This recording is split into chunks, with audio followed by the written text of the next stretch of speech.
انسان‌ها کارهای بزرگی انجام دادن که کمک زیادی به بشر کرده، مثل ساختن ماشینا، مثل کامپیوترها که مانند مغز انسان‌ها تجزیه و تحلیل میکنه. اما گاهی همین انسان‌ها مرتکب اشتباهات بزرگی میشن. من ماتادور هستم و امروز میخوایم چند تا از فجیع‌ترین اشتباهات بشر رو بررسیشون کنیم. برج کج پیزا 176 سال طول کشید تا برج پیزا رو تو شهر پیزای ایتالیا ساختن. در سال 1173 و دوره رنسانس بسیاری از ثروتمندان ایتالیا واسه رقابت با یکدیگه هنرمندان و معماران معروف رو مأمور ساخت شاهکارهای معماری می‌کردن. در قرن 12 می‌خواستن واسه کلیسای خودشون برجی منحصر به فرد بسازن. پایه‌های برج رو ساختن، اما بعد از چند سال که تنها 3 طبقه اول اون رو ساخته بودن، برج از یک سمت خمیده شد. این اتفاق باعث شد ساخت برج واسه 100 سال به تعویق بیفته. در سال 1234 معمار دیگه‌ای کار روی برج رو آغاز کرد، اما تا طبقه 4 بیشتر بالا نرفت، چون برج همچنان حالت کج خودش رو حفظ کرده بود. در نهایت برج پیزا در سال 1350 آماده شد، در حالی که خمیدگی محسوسی داشت و با اینکه معماران میتونستن این کج شدن رو در ساخت طبقات جبران کنن، اما این کار رو نکردن و حتی در نهایت یک لوستر 1.2 تنی رو توی اون آویزون کردن که موضوع خطرناکی به حساب می اومد.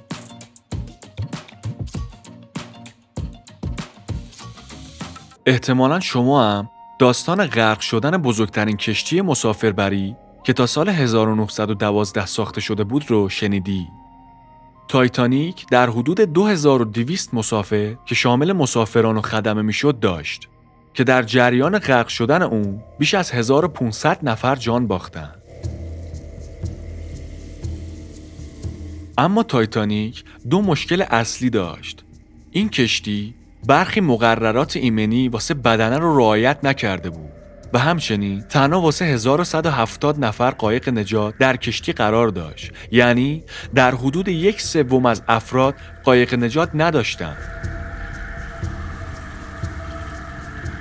این فاجعه انسانی باعث شد تا بیشتر به نکات ایمنی در ساخت کشتی‌ها توجه بشه.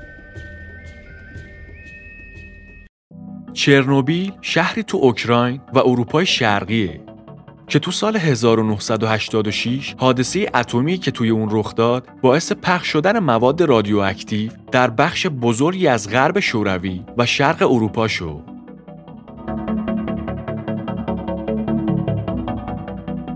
دو انفجار در راکتور شماره 4 رخ داد و تو اون عده زیادی از کارمندان و آتش‌نشانان که بدون محافظ کار می‌کردن کشته شدند. اما تبعات این اتفاق خیلی بیشتر بود. در اثر این انفجارها نزدیک به 5 میلیون نفر آسیب دیدند. حدود 5000 مرکز مسکونی در روسیه سفید، اوکراین و فدراسیون روسیه با ذرات رادیواکتیو آلوده شدند. بسیاری از مردم اوکراین و حتی کشورهای همسایه به دلیل وجود یود رادیواکتیو به سرطان تیروئید دچار شدند.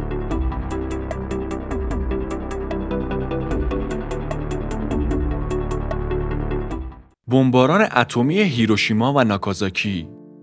بمباران اتمی این دو شهر در زمان جنگ جهانی دوم و به دستور هری ترومن رئیس جمهور وقت آمریکا علیه امپراتوری ژاپن انجام گرفت.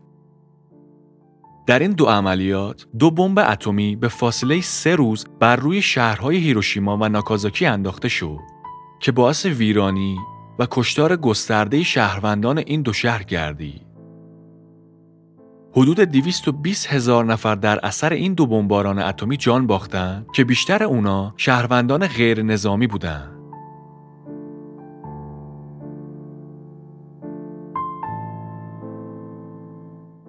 بیش از 100,000 نفر بلافاصله هنگام بمباران کشته شدند و بقیه تا پایان سال 1945 بر اثر اثرات مخرب تشعشعات رادیواکتیو جان باختند.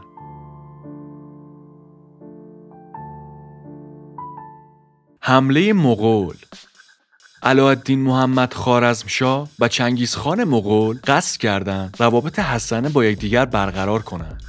و از همین رو نماینده هایی رو واسه دیدار با یکدیگر فرستادن. اما کاروانی که چنگیزخان به ایران فرستاده بود در شهر اترار ایستادن و هدایای این بازرگانان به قدری وسوسه انگیز بود که خویشاوندان سلطان رو به طمع انداخت و بازرگانان رو به نام جاسوس کشتن. این خبر به گوش چنگیزخان رسید و حمله سهمگینی به ایران رو آغاز کرد. حمله‌ای که سقوط سلسله خوارزمشاهیان رو در پی داشت. یک معدن طلا واسه فروش. در سال 1867 روسیه فکر کرد که مساحت زمین این کشور افزایش یافته و کنترل چنین منطقه وسیع دشواره. بنابراین دولت این کشور تصمیم گرفت 1.72 میلیون کیلومتر مربع رو به قیمت 7.2 میلیون دلار به ایالات متحده بفروشه. اما این بزرگترین اشتباه روسیه بود، زیرا امروز اون سرزمین آلاسکا نام داره و دارای معادن طلا، گاز طبیعی و نفت به ارزش بازار حدود 200 میلیارد دلاره.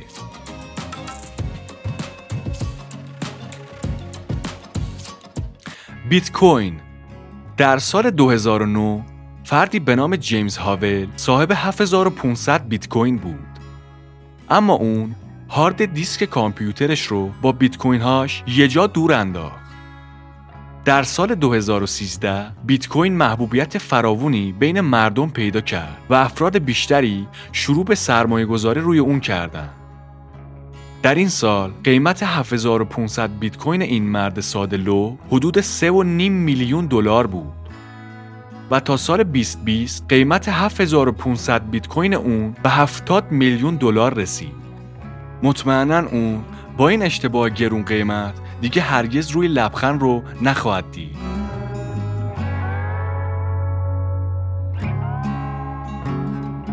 بریم سراغ سایت اکسایت.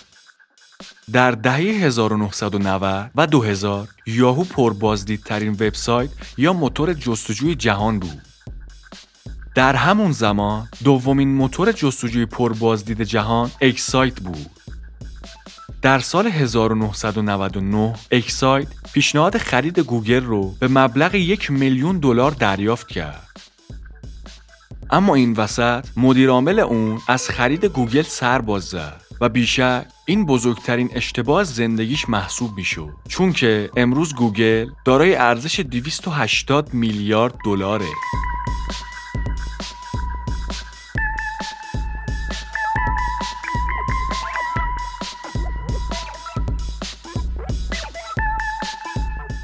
مرسی که دیدین. اینجا ماتادوره و ویدیوهای دیگه‌مون رو هم ببینید و لذت ببرید.